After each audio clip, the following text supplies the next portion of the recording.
like to call to order meeting. It is 7 o'clock, Thursday, October the 3rd. Roll call. All is here except for Mr. O'Donnell. Do we need to say? Jordan. Sorry. Anyway, see, I've already messed up, and it's not even December. I don't have to December. But anyway, moving on. Can we get an No approval? minutes. Yeah, I've got it. It's okay. Cool. No minutes, Nikki. Huh? No minutes. Yeah, I know, that's. Okay. So let's move on to new business. We have NPH-1, All Saints Cemetery rezoning. My favorite word, quasi-judicial. This is being represented by Creech Land Use and Zoning on behalf of All Saints Cemetery. And with this being said, we would like to have anybody acknowledge any ex parte. I have no ex parte communications to divulge. I do not. I have none. I have none. Okay, without further ado, any interveners, Elise? No interveners. Oh, no interveners, okay. Those who will be testifying this evening, may you please stand? Do you swear or affirm that the evidence you're about to give will be the truth, the whole truth, and nothing but the truth? I do. Okay, without further ado, we would introduce, is it Mr. John? Okay. We will introduce staff to go ahead and make his presentation. All right, thank you, Madam Chair. Good evening, members of the board. I'm John Sennett, Senior Planner with Growth Management. A copy of my work history has been filed with the clerk already. I'm presenting the All Saints Cemetery rezoning application. This is a request by Creech Land Use and Zoning on behalf of All Saints Cemetery, Inc. for a proposed amendment to the county zoning atlas to change the zoning district classification for an approximately 9-acre cemetery from A2 Agricultural District to PS2 Public Service District. The subject site is adjacent to the All Saints Episcopal Church at 2303 Northeast Seaview Drive in Jensen Beach. Included is a request for a certificate of public facilities exemption. This application is being processed as a mandatory rezoning. The site's located in Jensen Beach. It's bounded to the west by the FEC Railroad, bounded to the east by Northeast Dixie Highway. The future land use designation of the property is general institutional. The surrounding properties mostly have the low density, commercial limited, and commercial waterfront future land use designations. The property is currently zoned A2 Agricultural District, while the surrounding properties generally have the R1, R2, R3A, and WRC zoning designations. Because the existing A2 zoning district is a Category C zoning district, this application is being processed as a mandatory rezoning to a Category A zoning district. There's one standard Category A zoning district which implements the general institutional future land use designation and allows the current use of the property as a cemetery, that is the PS2 Public Service District. New PUD zoning is also an additional option for applicants. However, the applicant is requesting the PS2 district. These are the development standards for the PS2 district. Setbacks for one-story structures are 25 feet in the front, 20 feet in the rear, 10 feet on the sides, 40% minimum open space. These are the conditions supporting the requested PS2 zoning district. The PS2 zoning district is consistent with the existing future land use designation of general institutional for the property. The existing use of the property as a cemetery is compatible with the PS2 zoning district. The PS2 zoning district provides development standards which are compatible with the residential and commercial character of the surrounding area. Development review staff have found the All Saints Cemetery rezoning application to comply with all applicable regulations, and the comprehensive growth management plan is detailed in the staff report. Staff recommends approving the request to rezone from A2 Agricultural District to PS2 Public Service District. I'm here for any questions. Gentlemen? What's changing on the property? Just the zoning at this point. We may get an application in soon to build a couple new mausoleums, but there's no plans, to my knowledge, to redevelop. We're not digging up the graves, in other words. No, no. Well, I guess the other question I had is that there is there's a cemetery parcel, and then there's another parcel on A1A. Good Are they afternoon. both My name is included Audrey. in the- Hold on one second, let me finish questions. Are they both included in the rezoning? So it's this, this red outline boundary. Mhm. This is the parcel, or it's two parcels technically. The 9 acres, that's what's the subject of the application. Okay. I apologize. Good afternoon. My name is Audra Creech. I'm the attorney with Creech Land Use and Zoning Thanks, PA Audra. on behalf of All Saints. There are indeed two parcels. This particular parcel, or these two parcels were brought together basically under two deeds in approximately 1911 to 1926. The parcel that has the covenant number 181 PS 35, it actually has a restriction on it that says we cannot bury people other than indigents on the property. So while we have currently no intention of building anything at this time, we do realize that if we have to do a mausoleum or create any level of new ability to allow the cemetery to function, and it is a historical cemetery, it's over 100 years old, we would need to create some level of ability to hold those remains, and vertical is the only way we can go. So while we're not contemplating it at this time, this is a step we would have to take to get it ready if indeed the cemetery decided to increase its capacity. Thank you. Any questions, gentlemen? Do you have your notice for the? Yes, I have the affidavit of notices sent out right here, and I'm going to give it to Mr. Sinnott. Oh, Thank you. and put it in for the record. Pending public comment, I move that we recommend acceptance of this rezoning. I don't have any. Is there any public comment? There isn't. I mean, not, the next item. Oh, We got to take a vote. yeah, I understand. I'm just asking questions up here. All right, any other further comments, discussion? All right, let's go ahead and call for a vote. All in favor? Aye. Aye. Okay, it passed. Thank you. Thank you, Mr. Sinnott. Okay. Motion passes, and we're going to move on to our next item of business. Fantastic, there's another QJ up in the house. All right, NPH-2, the Grace Place rezoning, Quasi Deschal. This request is McCarty Summers on the behalf of Grace Place. Do we have any ex parte on the board? I have no ex parte communications. I have no ex parte. None? Okay, we have none. Do we have any interveners? No interveners. Okay. Those who will be speaking on behalf of the project, please stand to be sworn in. Do you swear or affirm that the evidence you're about to give will be the truth, the whole truth, and nothing but the truth? Okay, have a seat. And we have a newbie in front of us this evening, Mr. Lewis. Martin County staff, please, the floor is yours. Thank you, Madam Chair. A copy of my work history has been filed with the clerk. Good afternoon, members of the board. My name is Luis Aguilar. I'm the principal planner for the Road Management Department. I'm presenting a rezoning application for the property owned by the Grace Place, Inc.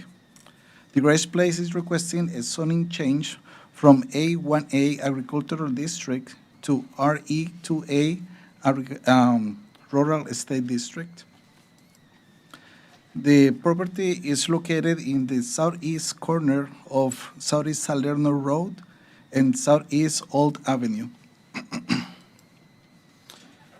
The property is built out and its current use is place of worship. The future land use for the site is rural density. And the zoning district, as I mentioned before, is A1A Agricultural District. Because the existing A1A zoning is a Category C district, this application is being processed as a mandatory rezoning to a Category A district, which implements the policies for the rural density future land use designation. The A1A Agricultural District is a Category C district that is not consistent with the rural density future land use assigned to the area, and the site is subject to a covenant agreement. There is one standard zoning district that implements the policies for rural density future land use designation, which is RE2A. New PUD zoning is an additional option for applicants. However, the applicant is requesting to be changed to RE2A. These are the development standards for the RE2A zoning district. The minimum lot area is 2 acres. The maximum height is 30 feet. Minimum open space is 50%. And the setbacks for this district is 30 feet for front, rear, and side. These are the conditions supporting the RE2A district. The proposed RE2A zoning district and the rural density future land use designation align well with the character of the existing land uses in the adjacent and surrounding area. The current use for the subject property is place of worship. The Grace Place is a local church that has served the Martin County community for over 4 decades and owned the property for about 43 years. Development review staff have found the Grace Place Inc. rezoning application to comply with all applicable regulations and the comprehensive growth management plan as detailed in the staff report. Staff recommends approving the request to rezone from A1A Agricultural District to RE2A Rural Estate District. I take any questions if you have any. All right, gentlemen, break them in. The same question I had for the previous applicant. What's changing? There is one application to add a carport, and that's the only one. That's what triggered this. Carport would be allowed under the old zoning. That's not, Mr. Moore, Paul Schilling, Growth Management Director. So as Mr. Aguilar indicated in the staff report, the current zoning is not consistent with the land use. That's the purpose of us being here this evening, is to rezone the property. There could be in the future an application that would trigger a site plan and therefore necessitate the rezoning. So this would be the first step, and then the second step would be in the future if there's other development to facilitate that by way of a final site plan. Is this a mandatory rezone? Yes, sir. any other questions? All right, you're free to go. Applicant. Well, the applicant, I'm sorry, applicant, please present. You couldn't see me back here. Yeah, oh, sorry. I'm Kristen Svake. Good evening. McCarthy Summers, representing the applicant, joined today by Senior Pastor Stephen Bray and Scott Montgomery, the engineer for the project. I have my affidavit attesting to notice. Thank you. And thanks to Mr. Aguilar and his team for your work, for the thorough presentation, and for the recommendation of approval. To answer your question, Mr. Moyer, they being the Grace Place, want to improve some parking. Right now, they have a site plan approval that lets them have stabilized gravel and grass parking, but they want to pave it and stripe it and put a carport type thing so that there can be covered drop-off in inclement weather. They serve about 600 parishioners every Sunday. They've been at it for over 40 years, so they're just making it a little nicer for the people who come to worship on Sundays. And as it was explained, that triggered a mandatory rezone. So we're here because we have to be. Thank you. My pleasure. Any questions for the applicant? No, pending public comment, I'll make a motion to accept. We have a public Public- Well, comment. pending public comment, I'll make Any a motion public to comment? accept. That's okay. Well, Miss Gloria, I apologize, thank you, I couldn't read it. I already have trouble with the English language, so Okay. thank you. I'm a landowner within 500 feet of Grace Church, and I received a letter about the rezoning request. In my discussion with the principal planner, Luis Aguila, he stated that the rezoning was required for Grace Church on Salerno Road to build a carport. I'm not against a carport, but I am against the rezoning from A1A to RE2A A. According to my information, this will allow Grace Church to sell the property to a developer. Building a carport for a church does not require rezoning. Also, the map sent with the letter on rezoning to the homeowners within 500 feet is incorrect and out of date. Increased development in Stewart is not unexpected, but there is a lack of planning for the communities impacted. Salerno Road runs parallel to Cove Road with a small road alt that has no shoulder and it's just ditches on either side for most of it.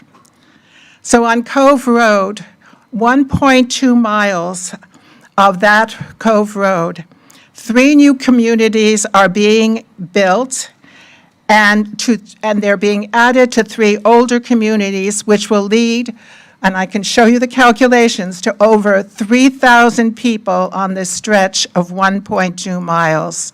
This is not including a public middle school and a new charter school that will be expanding to build a high school. Our community was promised widening of Code Road from 2 lanes to 4 lanes. This has now been put off again until 2030. Salerno Road is also a 2-lane road, and it has an additional problem of flooding.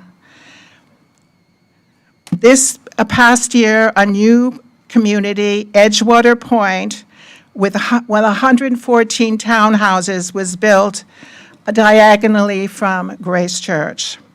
Salerno Road needs to be widened and the flooding problem solved before any communities are built. Take care of the infrastructure of Cove and Salerno before you add more houses, people, and schools. The people in my community have had to call the police numerous times to deal with all the parking on our private lawns and communities, and also the excessive traffic for the charter school on a 2-lane highway. The communities on Salerno and Cove Road need to be better planned, roads widened before any more new development. Please deny the change in zoning for Grace Church, but allow the carport, which you can do. Thank you, Ms. Gloria, for your comments. At this time, that was the only public comment I have. I have a question now for the applicant. Have you put in a site plan yet? Just, No, just, it's a yes. if I may, Elise Elder, Deputy County Attorney, this is a rezoning, and a site plan is not an appropriate evaluation for whether or not we rezone this property. No, I know, I'm just reminding the board that that is something that shouldn't be considered here. You can ask what kind of uses would be allowed with this new zoning and things of that nature, but to find out exactly what they're doing to base it on wouldn't be appropriate. I don't think we're, trying to site zone here, but what we are trying to do is find out why the applicant has to rezone for a carport. I think it was mentioned that it was a mandatory rezoning. No, a carport would be permitted under the current zoning. May I again, just for clarity, there is a plan that has been submitted for, and we reference a carport, but it's in essence a porte-cochere that is attached to the actual building. So that, and as well as actually formalizing and paving parking. So there's no residential proposed here. This is not part of the equation. We are here tonight to rezone the property, which is mandatory because it has a 1967 zoning of A1, or is it A1A? A1A. A1A, which is an agricultural district. And clearly, this is not agricultural. Thank you. That was my question.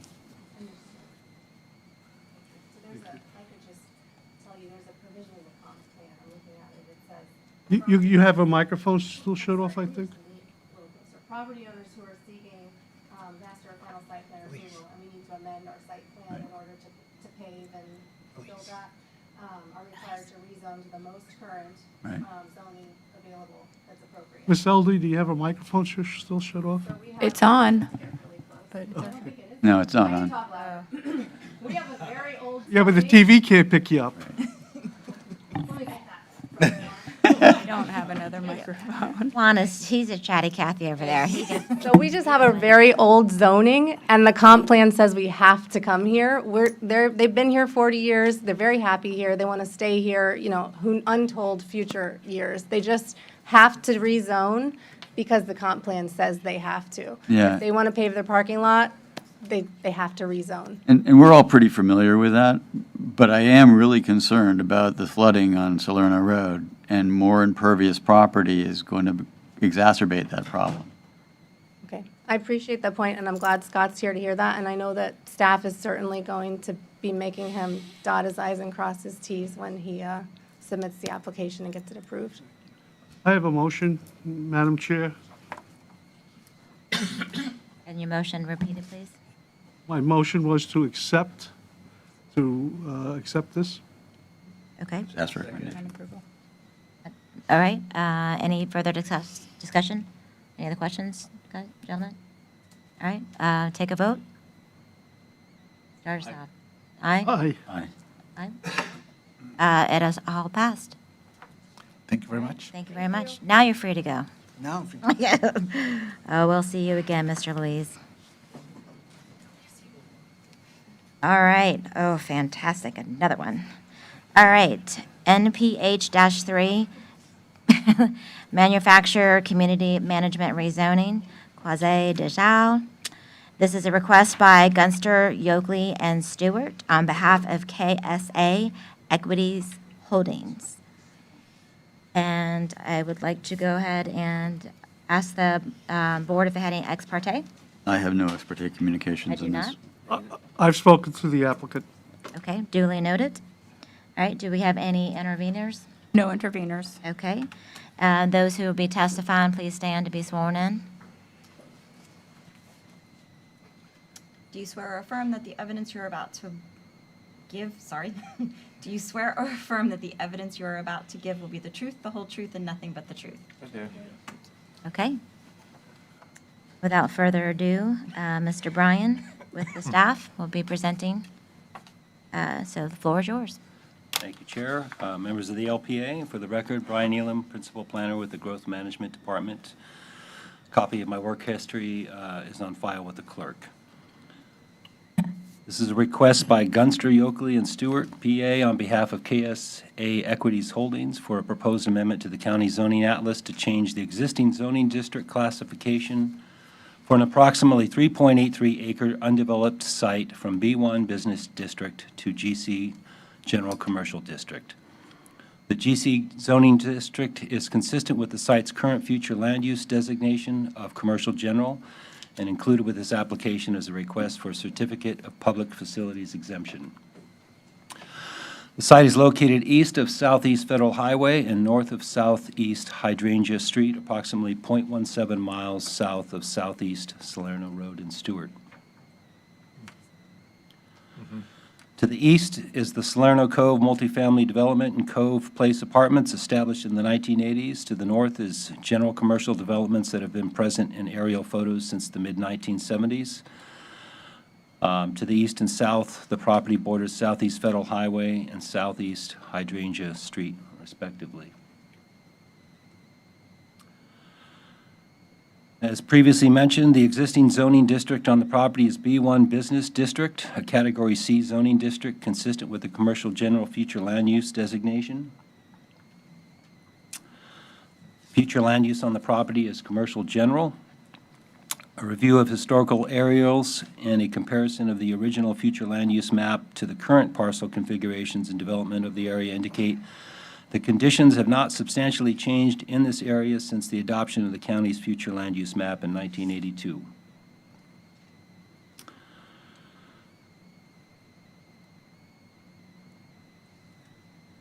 GC General Commercial District is the only standard Category A zoning district available to implement the commercial general land use policies of the Comprehensive Growth Management Plan, and is consistent with the current uses permitted in the B1 Business District zoning. In addition to the standard zoning district, the PUD or Planned Unit Development District is also an option. But the customer has requested the GC General Commercial District. Here's a view of the development standards for general commercial, of which this lot meets all of those. Development review staff have found the KSA Equities Holdings Incorporated rezoning application to comply with all applicable regulations of the Comprehensive Growth Management Plan as detailed in the staff report. And having satisfied all the required standards for amendments to the zoning atlas and having no unresolved issues associated with this application, staff recommends approval of this rezoning request for KSA Equities Holdings Incorporated from B1 Business District to GC General Commercial District. And that concludes the presentation. Thank Happy you. to take any questions. Gentlemen? Is this within the Salerno CRA? No. Do you know where the CRA boundary is? Yes, I'll show you. So this particular area right here has been this way for, as I said, since the comp plan was instituted. This boundary right here really borders where the CRA took over. So everything west of essentially of this line Southeast here First Street. was incorporated into the CRA, and this block has just remained this way for a very long time. Yeah. CRA is this way. Me too. I'm sorry, what? The CRA, there's other, that's Co Road though, never mind. Yeah. Okay, applicant, would you like to present, please? Mr. Raines? Oh, no, you were not Mr. Raines. Okay, we're on. We're on. My name's Tom Sawyer. I'm with Gunster Law, for the record. And if I could, I'd like to submit our affidavit of notification. Mr. Sheriff will take that. A very thorough review and staff report that we are very happy with and have no real comments to as far as anything. We believe that it should go from Category C to CB1 to A, general commercial. But yeah, I would like to compliment Brian. Very good job. So for me, nothing personal to add, but I would like to bring up our expert, Mr. Brian Nolan, to give his opinion on some things. So, Brian, I'll ask you first. Have you been sworn? Yeah, he stood. For the record, Brian Nolan with Lucido and Associates. Yes, I've been sworn. Brian, I'm going to hand you a document, if you will tell me if you recognize that. Yes. And Brian, what is it, please? This is my resume. Okay, thank you, sir. Could you, for the record, give us a Mr. brief... Sawyer? You got to speak into Mr. the Sawyer, you gotta microphone. speak You got to speak into the microphone. If you could, give us a brief summary of your background and educational experience, sir. Sure. I have a Bachelor in Landscape Architecture from University of Florida. Go Gators. Oh, A professional AICP. Can't hold that against him. AICP Yes. planner Against for a number of years, and I've been with Lucido and Associates practicing in landscape architecture and land planning for almost 20 years now. Sir, is this an accurate and up-to-date resume? Yes, although it doesn't include many Martin County projects, but I would like to submit this as Exhibit Number 1 for the applicant. interesting. So, Brian, you have had a chance to see the presentation by Mr. Elam and the staff report. Do you agree with those? Do you agree with them, please? yes, I've reviewed the staff report and would agree with staff's findings and recommendation, and to thank staff for the diligence and Brian for his very nice presentation. Sir, you are familiar with the Martin County Comprehensive Plan and the land development regulations of the county. Yes, sir. So in your professional opinion, do you agree that the staff's recommendation to go from Category C, B1 to Category A, general commercial, would be consistent with the comprehensive plan?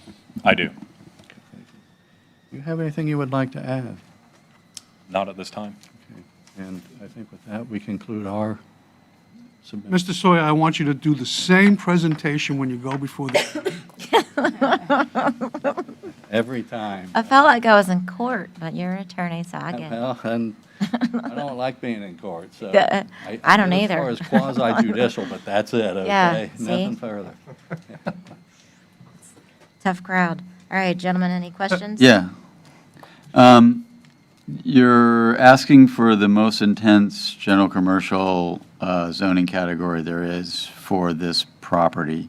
Is it necessary to have general commercial? Or could community commercial do with what you want to do? I'm concerned, frankly, about another gas station. Well, we believe this is consistent with what the comprehensive plan seeks. And as far as the most intense use, the other option, I believe, was PUD, which is not really appropriate. Or community commercial. Community commercial does not have the same permitted uses as B1, so we have a feeling that that would be a down zoning. And so we do believe that commercial, general commercial is the appropriate zoning.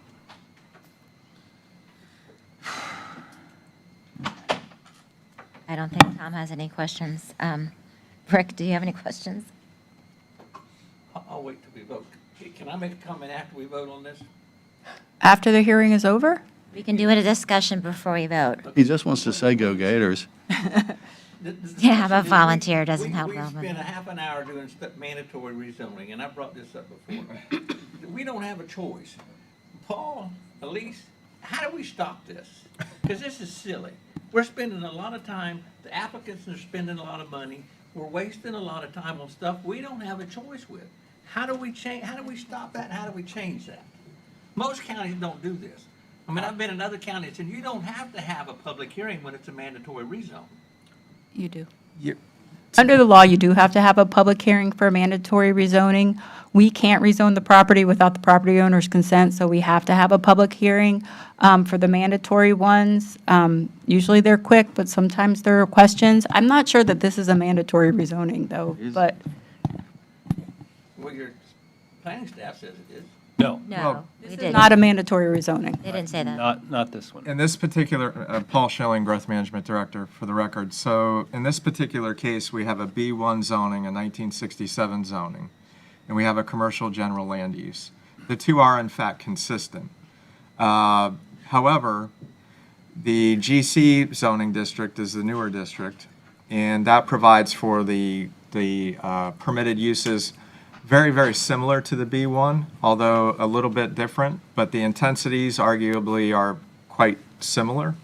Going the opposite way to CC would be less consistent with not only the existing B1, but also the general commercial. As far as rezoning property in other municipalities throughout the actual state of Florida, when comprehensive plans were implemented, there were actually rezonings done as part of that that covered very, very large areas of land. That was not done in Martin County. So as we, from time to time, bring rezonings to you, those are in fact in particular pieces of property, and that is the way that the process works, is the owner applies for the rezoning, and we process that application, and we get your feedback, and then ultimately the Board of County Commissioners will be the decision maker. And just to add to that, if there is an old Category C zoning district or an older zoning district and someone comes in, we are encouraging people who aren't mandatory to update their zoning so we can get our zoning atlas updated. So I think that's one of the circumstances here where we're encouraging it, so we're up to date with a Category A as opposed to a Category C. So we have no, I mean, the vote doesn't count for anything, but if it goes to the county commission and they turn these first two that we had down, if they turn them down, It would be problematic. it's really problematic. So to that point, I mean, I guess I'm just jousting at windmills because I feel like it. Yes, So you I are. apologize. So could I make a motion to accept Yes, staff's please. recommendation, please? Yes.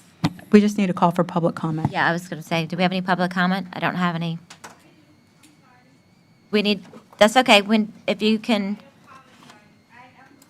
Wait till you come up. yeah. Good call, Tom. My name is Sharice Gregory, and I... Wait, the wait, come on, microphone. come up to the microphone. Don't be scared. Oh, sorry. There you go. My name is Sharice Gregory. I am the new property owner, like literally just bought this property in April. So I got a letter stating that I needed to be here tonight. My question was the question that you asked in terms of, was the rezoning mandatory? And one of the other question was exactly what is being built? Is it a gas station or a car wash? We don't discuss that this We're- evening. You don't discuss that. Yeah, it can't be part of the zoning conversation. Okay, all right. So But unfortunately, your property is on Hydrangea, or is it in It's the, 500 feet across from where they're building. so on the other side of US 1? Yeah, right on Hydrangea, yeah. Okay. Yep, that's me right there. You're, South Cobia, yep. I'm on Southeast Cobia. okay. Okay. So you're in the apartment complex on the north? Not the apartment complex, the houses, the. Okay. Yeah. The houses that are literally right, yep, right across from it. In the green. Gotcha. Thank you very much. All right, thank you. Thank you.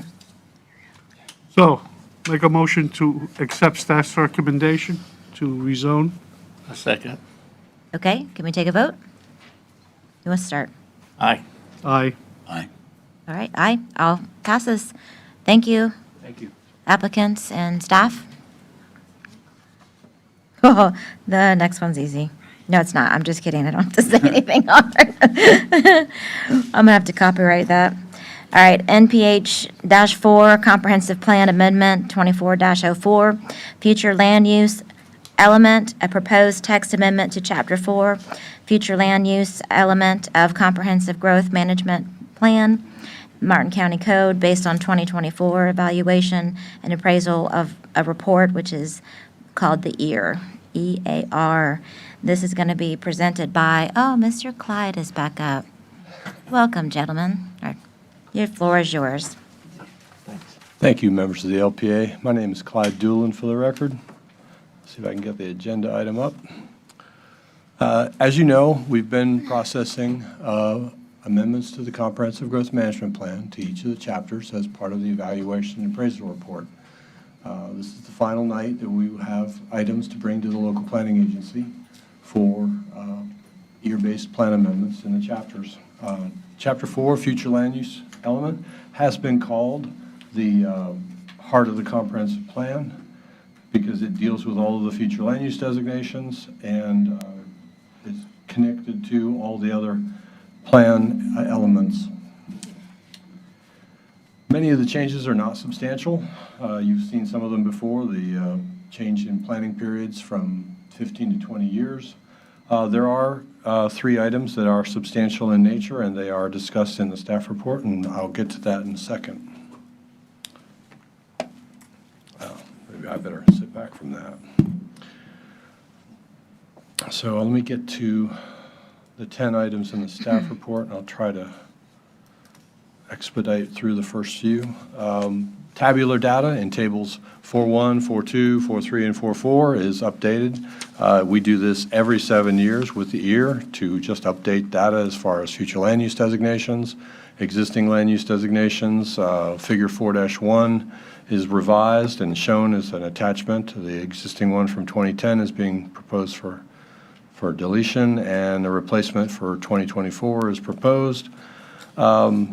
Item number 2 is a partial control number is proposed for addition to policy 4.7A14 that discusses allowable development outside the primary urban service district. This parcel is associated with a 9.5 acre parcel that Martin County acquired, and it's located adjacent to the solid waste transfer station. It would allow water and sewer to this parcel just as water and sewer is currently allowed to the transfer station. This would effectively incorporate the 9.5 acre parcel into the larger county transfer station on Bush Street. Clyde, should we ask you questions as we go, or wait? It's your preference. I'll be happy to answer any questions. So, are there any other, I'm sorry, we didn't hear an answer. No, I think I was going to ask the same question. Okay. Fine. This parcel control number is specific to that parcel of property, are there other parcel control numbers that you're proposing that would have the same increase in urban service district? No, the parcel control numbers associated with the landfill transfer station have already been listed and are already permitted to have water and sewer. Okay, but that does not include the 7Js, which has already been granted. 7Js is included in the list of exceptions to the It's already extension of been, water and sewer. It already is been allowed. approved in the EAR. Right. And Well, so. not in the EAR. It's already effectively in the plan. Right. Prior to all of these EAR amendments. I guess that's what I meant to say. Yeah. But we reviewed something last week, which was going to be an extension of that freestanding urban service boundary. Right. That was further to the east on 714. This parcel control number has nothing to do with that, correct? That's correct. I'll go to the map so that everybody can see what we're talking about. Yeah, that piece of property was different. So there's a text amendment that was adopted a few years ago by the Board of County Commissioners that allows the extension of water and sewer service out Martin Highway. It goes to the sheriff's shooting range here. It's one of the parcels listed. It goes to the 7J's industrial development here, which is a freestanding industrial urban service district. It goes to the existing Martin County landfill transfer station. And this is the 9.7 acre parcel, which we are talking about adding to the list right here. And that is the only proposed change that I'm discussing here in this section of Chapter 4. It's already been listed in Chapters 10 and 11, which you've already seen, and we're doing this to be internally consistent with those changes in Chapters 10 and 11. Now, if I remember correctly, Commissioner Hurd had a problem with including this, did she not, at the commission meeting? I don't remember the specific circumstances to which you refer. Well, because there was nothing assigned for this plot of land, this parcel, except you wanted to bring out the, number, the name. Oh, you're referring to the presentation on Chapters 10 and 11 on September 24. yes. She did raise a question as to the need to provide service there. And there was no vote taken, correct? No, the vote was to hear the Chapters 10 and 11 and continue them to October 22. Okay, that's all, thank you. So on to number 3 and the list in the staff report. This is a proposed change to Section 4.1B, discussing the composite wetland map. We are proposing this change for consistency with the changes proposed to Chapter 9 and discussed with the LPA and the Board of County Commissioners previously. As we discussed, the composite wetlands map is a 20-year-old map that has dated static information, and we have the same data or more up-to-date data on our website now. And it supersedes, to some extent, this wetland data. This data was, as noted here in this paragraph, this was created at a time when this kind of wetland data was only really accessible by GIS technicians who were using very high-power GIS software. Now it's been made available to everybody who goes to the South Florida Water Management District website or the county website. So we don't feel this static map is any longer necessary. Moving on to number 4 in the staff report, there are minor text changes proposed for 4.2A1. Again, it's for internal consistency with Chapter 8. I believe it deals with peril of flood and resiliency. Number 5, Objective 4.5C and Policy 4.5C1. We're proposing to add the United States Department of Agriculture Natural Resources Conservation soil data to be recognized in our comprehensive plan, in addition to the 1981 soil survey, which has been used in the comprehensive plan since 1982. But we're not proposing to remove the 1981 soil survey, just add to the additional data source. Number let's see, number 6, again, is a proposed change for consistency with the coastal management element. It deals with flood risk and tidal inundation and sea level rise. Number 7, Chapter 163, Florida statutes, requires at least 2 planning periods of 10 and 20 years. We've discussed this on a number of the plan amendments that you've seen come before you. So we have numerous changes throughout Chapter 4 that change from 15 to 20 to be consistent with that. Also, on the future land use map series has a time period. It used to be from 1990 to 2005, then it was changed from 2005 out to 2025.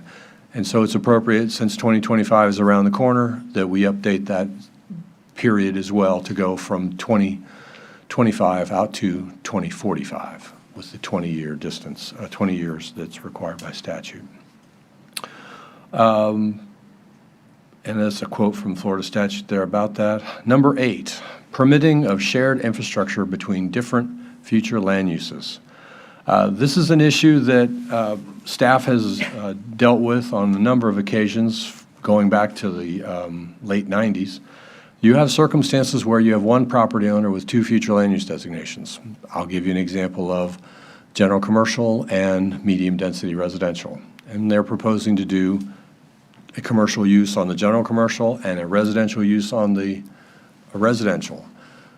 But then there becomes the issue of, well, do they each have to have their own standalone stormwater, their own standalone driveway access, their own standalone preserve area management plan? Staff, that has been required of them to make sure that there's no possibility for inconsistency.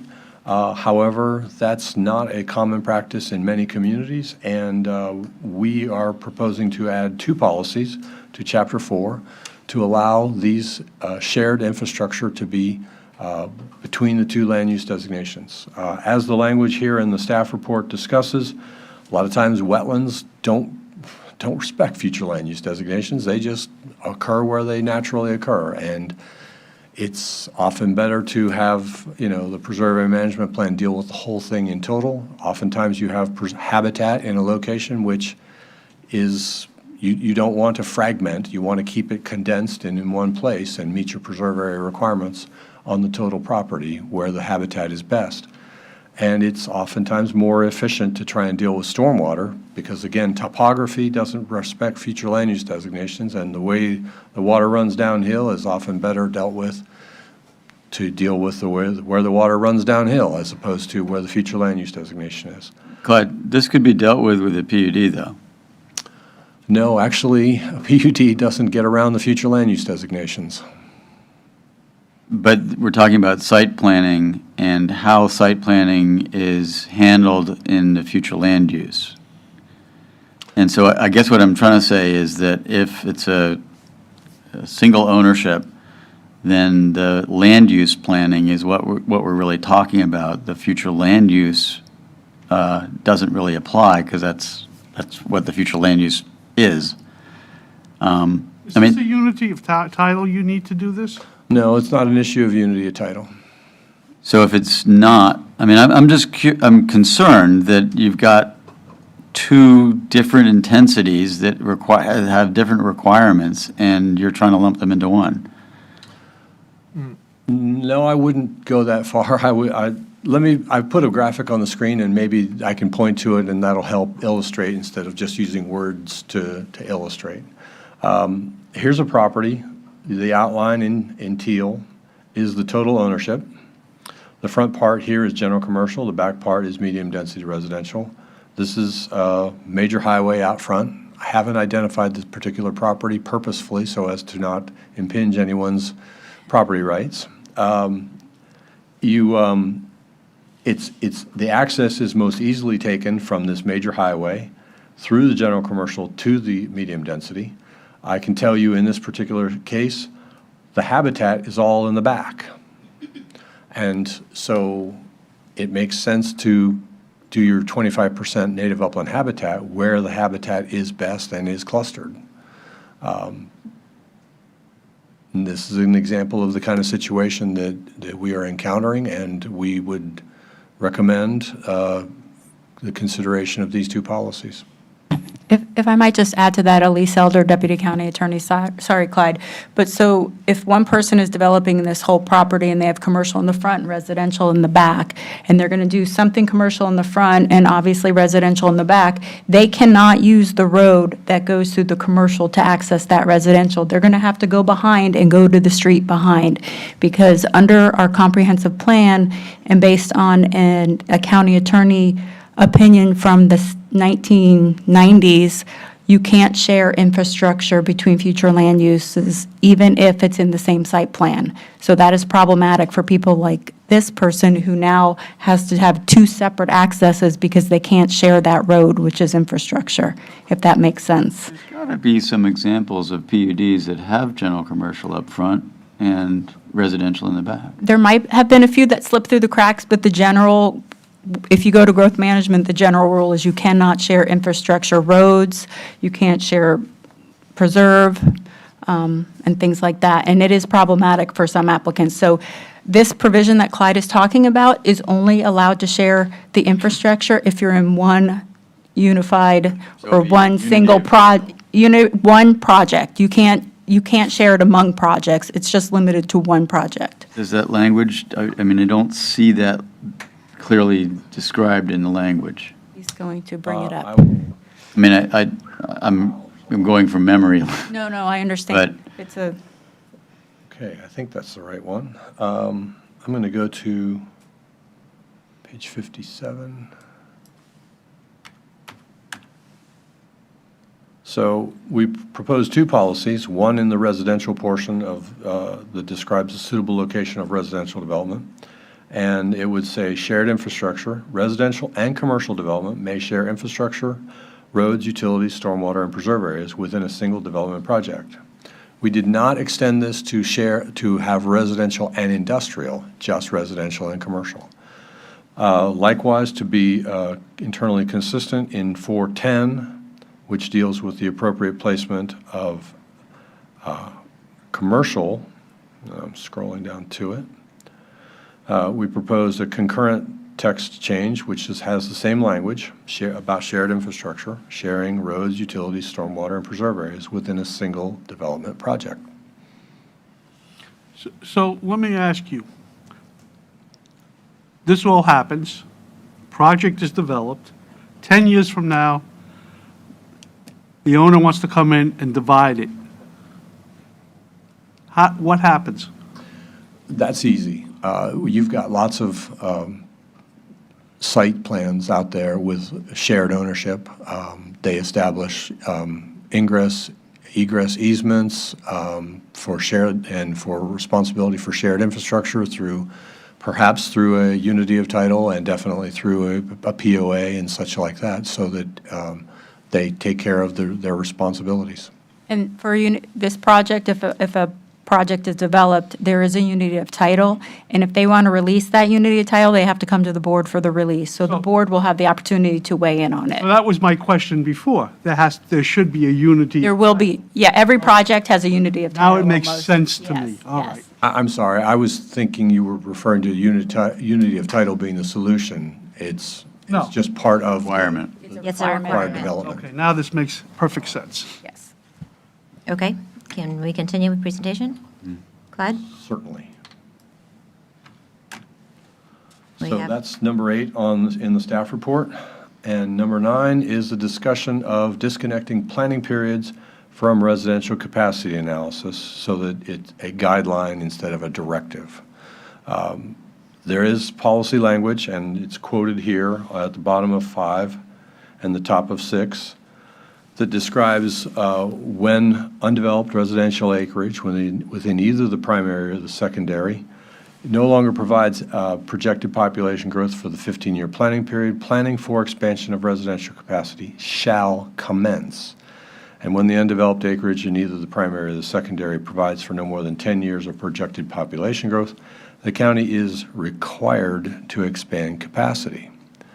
That would appear to do just what it says. However, it does not take into consideration another plan policy that has 8 criteria for determining when and where and if to expand capacity.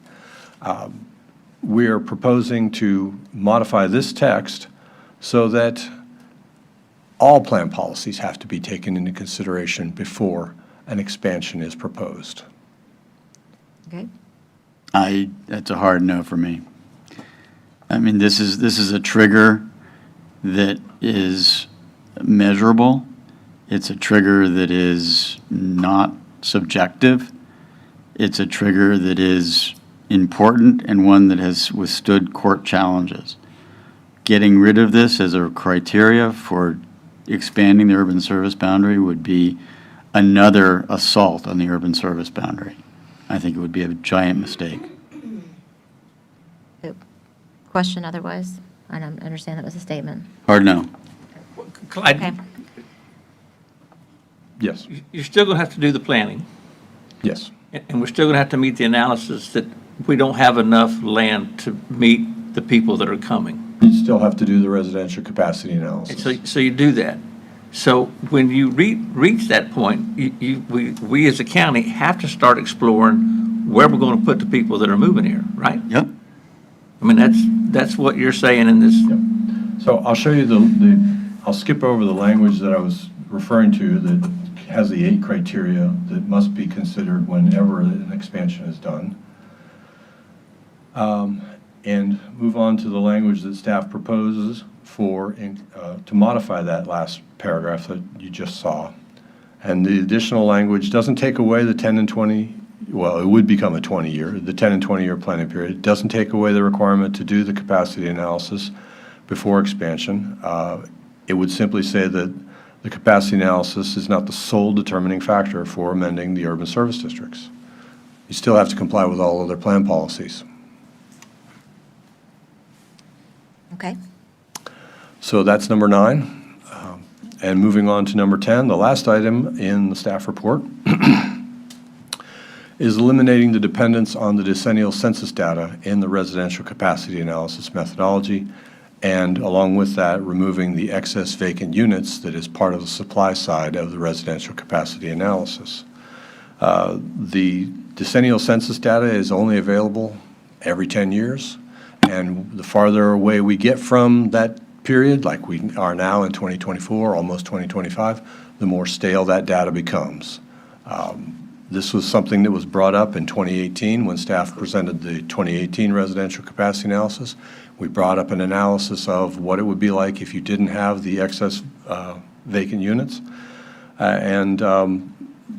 No further discussion was taken on that. However, we are suggesting or recommending that the data change so that we are counting total housing units instead of the multiple slices of housing units that are described in the census data, and that the excess vacant housing would be removed. The excess vacant housing made a lot of sense to put into the capacity analysis back in 2013.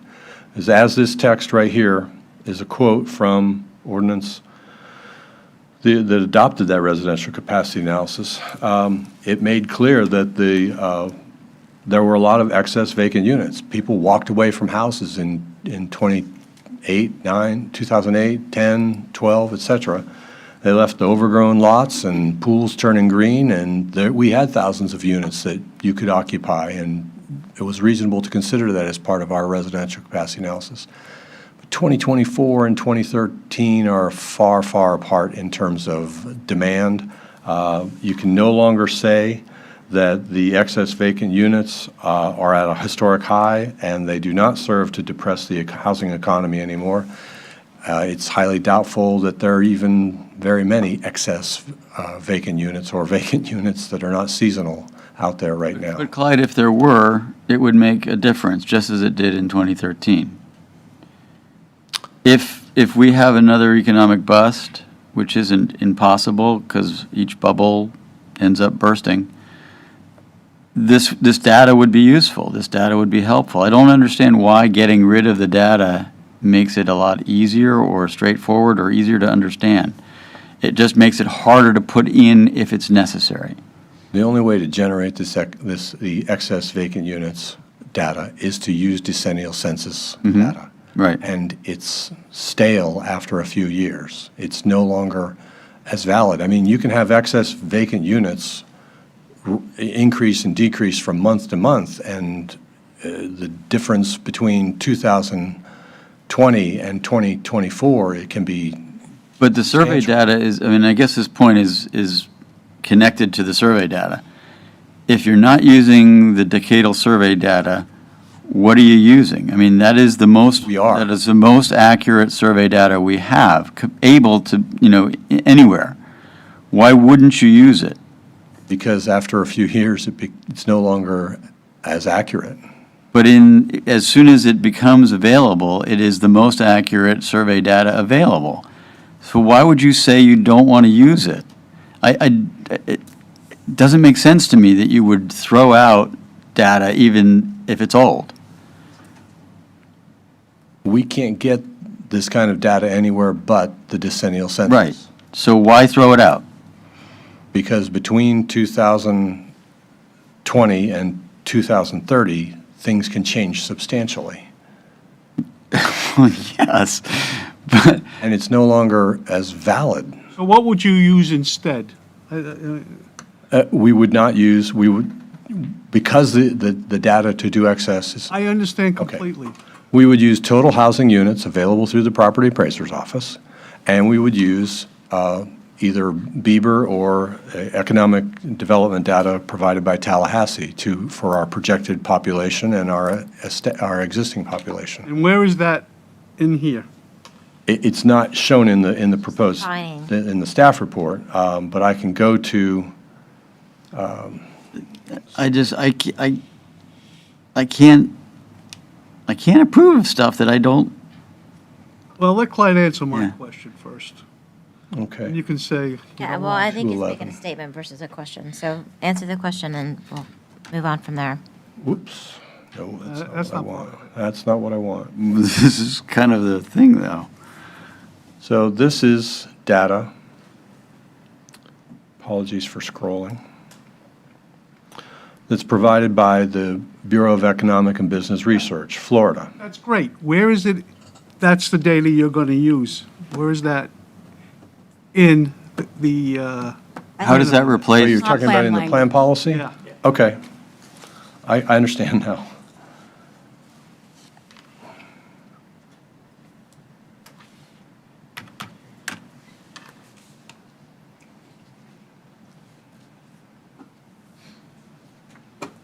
So here's the proposed changes to the plan policy, at least some of them. Right here, total housing units, that we would get this from the property appraiser. Housing units estimated and percentage increases, we would use that Bieber data that I was just showing you to do our projection for demand. And we would not use the excess vacant units. In my mind, that would be fine, but I would like to see that, I don't think that's where it needs. Illustrated? well, if you're going to use the BEBA data, instead of the census data, then it should be in, as part of the census policy. data, as soon as it's That's- valid and verifiable, should be the guiding Again, light. that's an argument we can have in a minute, but if you're going to substitute data, what you're going to substitute should be part of the plan. Just for the record, I don't think we're substituting data. I think we're just removing the vacant. Everything else stays the same. So we already use that data right now. Correct, Clyde? Yes. Allow me to go to Policy 4.1D2. It references the Office of Economic and Demographic Research, which is in Tallahassee, and they get their data from Bieber. So we do have a reference already here. To my understanding, that policy that you were presenting earlier was really defining what excess housing is. Is that correct? Yes. Not necessarily what data you're using at that time. It does describe what excess vacant housing is, but it also is only available through census. I understand. I'm just going back to giving the chance to move on and understand.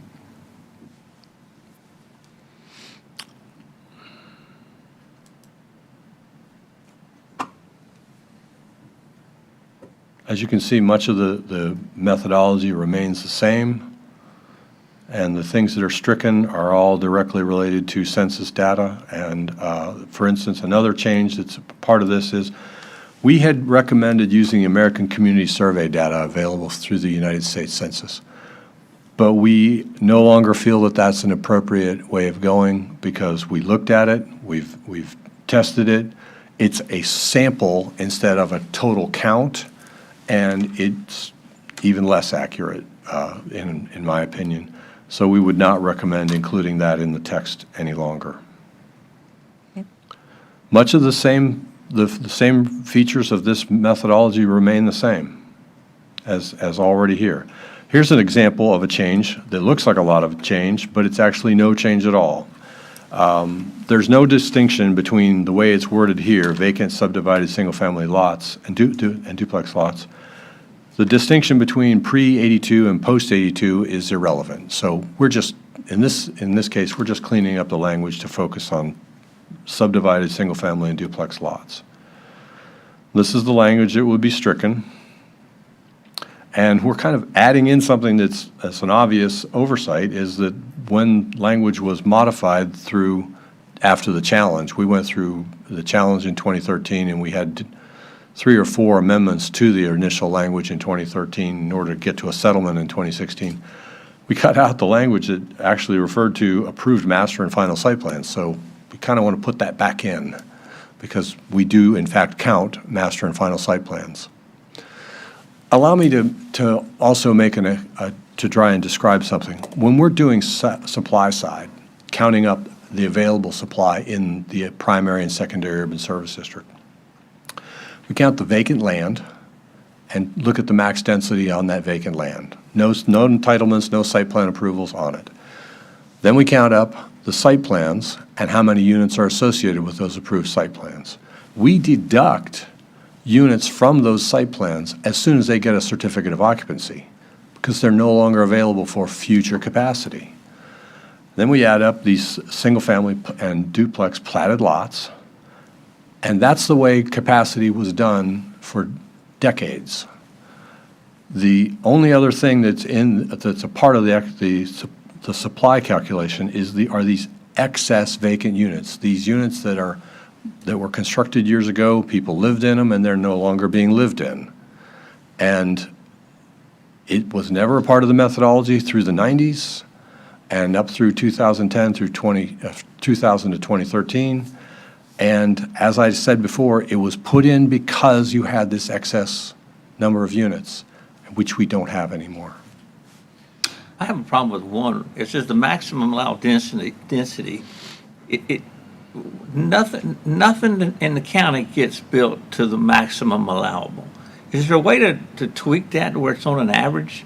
I mean, if we've got 5 units per acre, in Martin County, I think it's more like 3.5. 3 is what a guy usually ends up with. Is there a way to tweak that to make it more accurate? It's very problematic to try and come up with a methodology that does that, but which never leaves out those circumstances where somebody actually does get to their max density through a PUD. And so in an effort to make minimal changes and not make more changes than we felt was absolutely necessary, we opted to leave that alone. How does Live Local alter your calculation? We don't factor Live Local into the calculation at all. Could dramatically change that. It could, but we have no way of knowing where or when. Again, it's another unknown. So, but do all of your commercial and industrial sited properties reflect a maximum density? We do not count, well, we count commercial office residential and we count commercial waterfront, but we break it down to I think a third of that being residential use when we do the residential capacity analysis. We don't count the general commercial, limited commercial, or industrial as part of the residential capacity analysis. But Live Local would say that you should. That's a tough call. I mean, I don't know how you would. Well, I guess what I'm saying is that these numbers, are really challenging because there's a lot of moving parts. there is, and Live Local is definitely a moving part. I don't see how you would accurately establish that. and assumed that every commercial property would be available for that.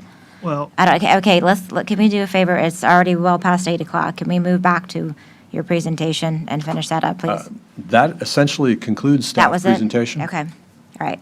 Any other, I mean, I have a problem because I'm probably stupid, but if you're going to do something and you explained it very well where you're going to get the information from, I would like to see the information in there so that anyone can get the same information.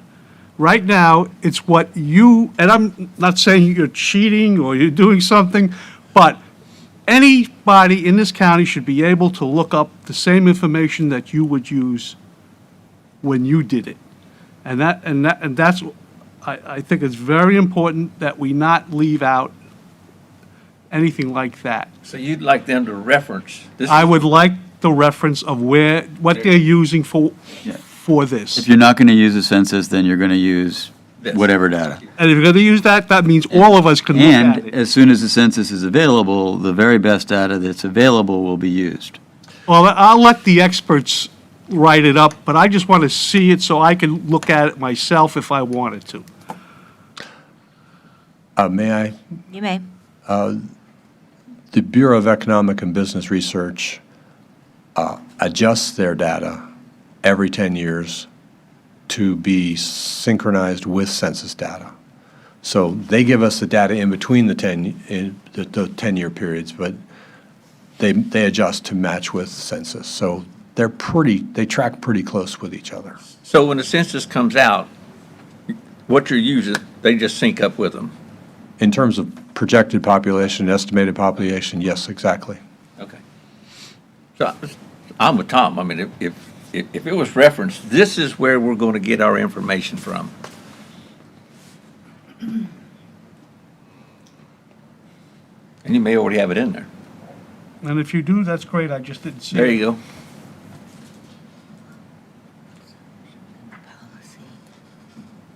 That's what he brought up earlier. Yes, yeah, but it doesn't, No, I'm just going back to doesn't what say he where it's coming referenced. from. Understood. Is that what you're looking for? Right there is EDR.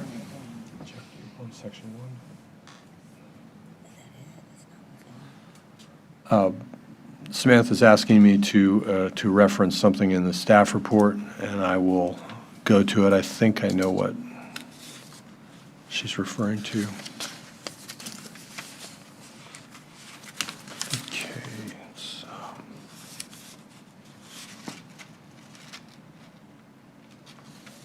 Three.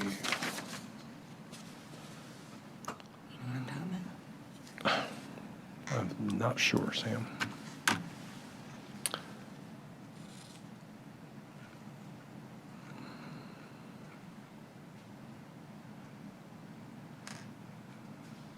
I think it was in 8.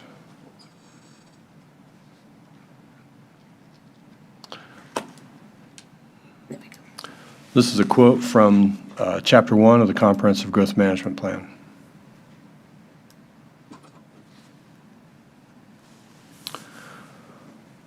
We're required to consider the analysis and determine accuracy of the methodology. And this is part of our basis for making these recommendations and doing this analysis. Additionally, as you may have heard me say before, Florida statute requires that we consider local issues when we do the ear-based amendments, and this is a local issue. So that's the justification, I guess you could say, the basis for staff bringing this to you for consideration. Any other questions, comments, Dylan? I'm not going to support this. I am not either. Okay. Is there a reference for where you're getting information from, where, like Tom says, you can go look and see? Is that what the EDR was that you showed? Yes, I showed you a reference to Okay. EDR that's in the residential capacity portion of the text. Okay. So it's in the text, It is. then I can't support it. Yeah, that was in what he showed earlier in Chapter 4. Yeah. Okay. Do we have any further questions? Do we have any public comment? Sorry, you don't, okay. Without further ado, if we can get a motion.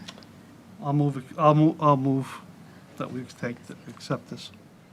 I second it. Okay, can we get a vote? All in favor? Strongly opposed. Okay, aye. All right, 3-1. All right, motion passes. Thank you, Clyde. Thank you. I'm going to close this down. All right, we are moving on to our next item on the agenda, NPH-5 Comprehensive Plan Amendment 24-01 Preamble. And we have Ms. Jenna here with us this evening to present. Good evening, members of the local planning agency.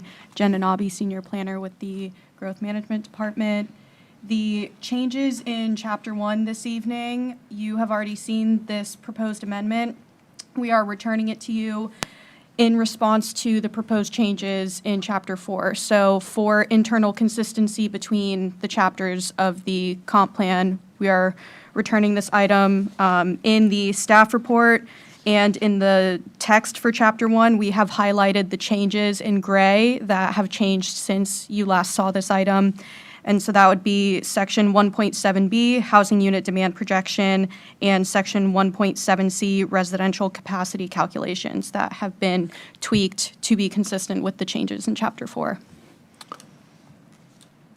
Okay, So staff recommends approval of the CPA 24-01, and we are available for any questions. gentlemen, Move approval? Second. did you have a discussion? No, I'm opposed to it just because I'm opposed to Chapter 4. Chapter 4, and I don't want to update the other ones to be in concurrence. Okay, any further discussion? Public comment? Oh, public comment? No bum rushers? All right. We are going to go ahead and take a vote. Aye. Aye. Aye. Opposed. Okay, 3-1. Motion passes. All right, we're moving on to our next agenda item. I apologize, my leg is bothering me, so I'm standing. Not to be like, listen to me. Bien. Quasi, all right. NPH-6, Comprehensive Plan Amendment 24-02, Overall Goals and Definitions. A proposed text amendment to Chapter 2, Overall Goals and Definitions of Comprehensive Growth Management Plan, Martin County Code, based on 2024 Evaluation Approval Report. This, back to you, Ms. Jenna. You have the floor. Thank you very much. Jen Anabi, senior planner. The same proposed changes in Chapter 2 are just as they were with Chapter 1. They are made to be consistent with Chapter 4 of the Comprehensive Growth Management Plan. So we have proposed to revise or strike some of those definitions that would be consistent with the changes in the residential capacity section of Chapter 4. So staff recommends approval of these proposed changes in Chapter 2, and we are available for any questions. Okay, any questions, gentlemen? I'm opposed for the same reason. Okay, we'll wait for Yeah, why don't we wait? Mr. Hartman. And call for public comment. Even though- Public comment? No? There's a microphone right here.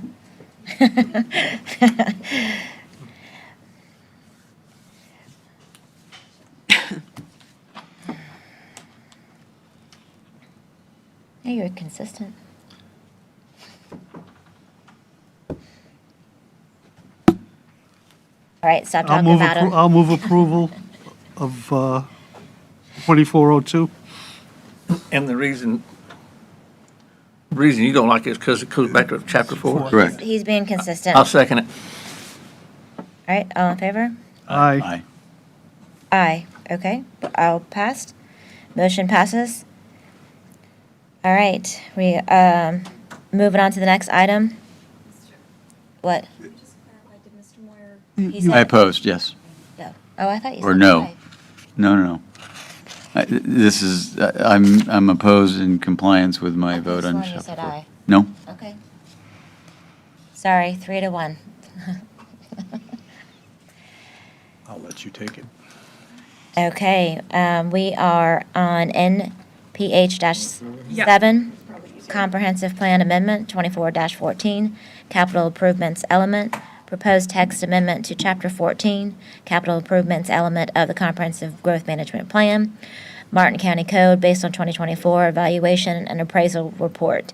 And we still have Miss Jenna up here. You have the floor. Thank you very much. Jenna Nobby, Senior Planner with the Growth Management Department. This is the year-based proposed text changes to Chapter 14, the capital improvements element of the Comprehensive Growth Management Plan. And on page 3 of the staff report in front of you, there are levels of service standards that are proposed for revision or consolidation in. Can you bring it up on the screen, please? Yes.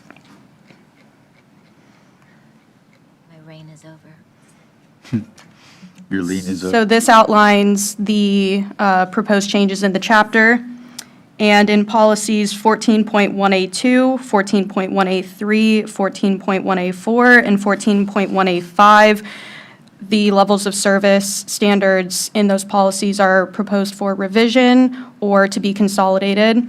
And these changes are consistent with chapters 1, 5, 10, 11, and 13 of the comprehensive plan, all for the sake of internal consistency. Then we have, throughout the chapter, there's an emphasis on the potable water systems that are made to differentiate between potable water versus stormwater management systems, just for clarification.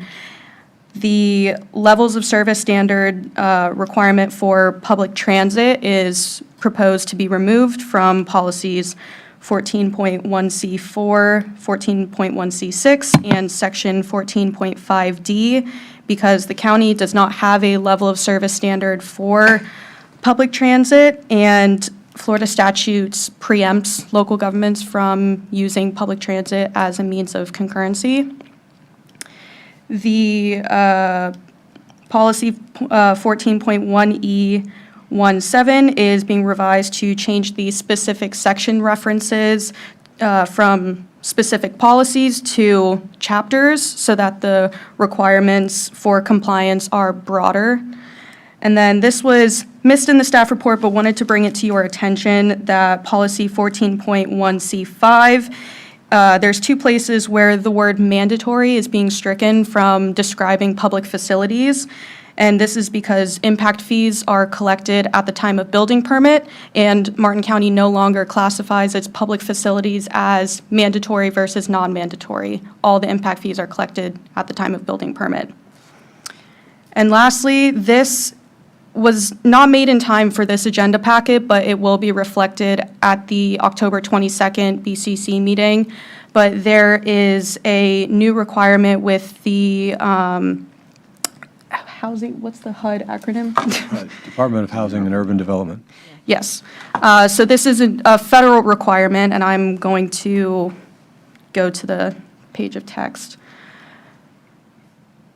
So this section here is under Category A, facilities. This section B here is about flood protection standards. And so right here where it says the lowest floor of a building inside a special flood hazard area shall be at least 1 foot above the 100-year flood elevations, this change is going to say 2 feet instead, and this is in response to the federal HUD requirements. So it's not in your staff report, and it's not in this reflected text, but I wanted to bring it to your attention. This will be at the October 22nd meeting. So, yes. Let me add that our Public Works staff realized this after this agenda item was prepped.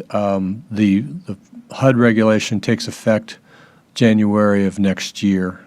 It isn't effective yet, but it would, if this isn't done, this would have a serious impact on flood insurance policies and the ability to get mortgages that are federally backed. So this is a very important change that we will be making, and we've already made for the presentations on October 22. Would it make sense to make the 100-year flood calculations comply with the other 100-year storm event calculations? Use the same language? I'm sorry. There was, I mean, several times in the strike-throughs, they used to reference numbers of inches. And the current proposal is to go to a 100-year storm event, which still hasn't been recalculated yet. We're still on 30-year metrics. But I think that using the most current language is probably safer from a HUD perspective. Or if this is the language that HUD provided, then go for it. Yeah, I'm pretty sure Lisa Wixer worked on this language both in this chapter and in Chapter 13, and is taking it into consideration and worked. She's pretty diligent about getting her language to match with federal. So we just wanted to bring this to your attention. This change will be reflected when this item moves forward. Understood. So that concludes staff's presentation on the proposed changes in Chapter 14. We recommend approval of these changes, and if you have any questions, we're available. All right, gentlemen? I'll move approval pending public comment. Second. All right, do we have any public comment? Last chance. Okay. All right. Any other further discussion? No? Okay. We'll take a vote. Aye. Aye. Ooh, we got 4. Unanimous. We have 4. At least what's the Motion passes. Ending the night well. Any other further comments? Thank you. Okay. Thank you, staff. Thank you very much. Thank you, staff. next step? Thank you, gentlemen. Thank you, public. Thank you, public. Next time. Thanks, everyone. Thanks, You have Elise, anything keeping to us say? straight. Thank you, Elise. I'll have a lot to say. I said you only got 2 more meetings with me. Yeah. So, Loaded up with quasi-judicial. Yeah. He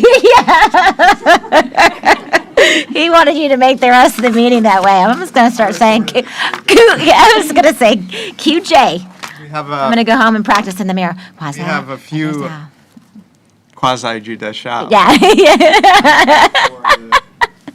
For the November, I'm sorry, for October 17th. So I hope we have a quorum that day.